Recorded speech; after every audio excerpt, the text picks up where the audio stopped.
દેશના મહત્વાકાંક્ષી Delhi Mumbai express way પર ફરી એકવાર બેદરકારીનો ગંભીર મામલો સામે આવ્યો છે। અંકલેશ્વર તાલુકાના પિલુત્રા ગામ નજીક હાઈટેન્શન વીજ લાઇનની કામગીરી દરમિયાન યોગ્ય આયોજનના અભાવે કલાકો સુધી ટ્રાફિક જામ સર્જાતા વાહન ચાલકો ભારે હાલાકીનો સામનો કરવા મજબૂર બન્યા હતા। આક્ષેપ મુજબ કોઈ પણ પૂર્વ સૂચના, ટ્રાફિક ડાયવર્ઝન અથવા સુરક્ષાની પૂરતી વ્યવસ્થા કર્યા વિના એક્સપ્રેસ વે પર અચાનક વાયર મૂકી કામગીરી શરૂ કરવામાં આવી હતી। પરિણામે બંને તરફ વાહનોની લાંબી કતારો લાગી ગઈ હતી।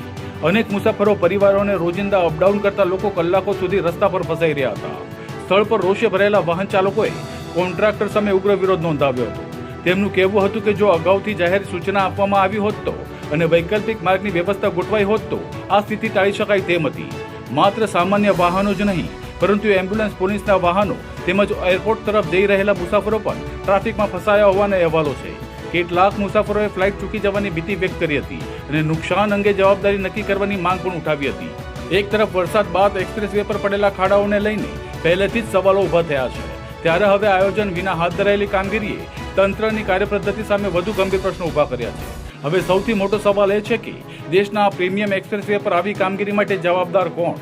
एक्सप्रेस वे खरेखर समय बचावा માટે છે કે પછી લોકોનો સમય બગાડવા માટે? रास्ता बंद करके ऐसा तो आगे बोल दो ना, तो हाईवे पे ही नहीं आए। पहले से कंफर्मेशन बंद कर दो हाईवे पे।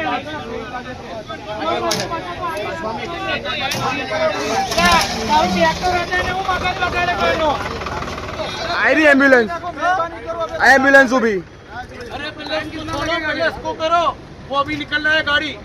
आने तो भी उसकी तो थोड़ा कुछ तो पहले इसको तो करो। नानी गाड़ी तो निकल से।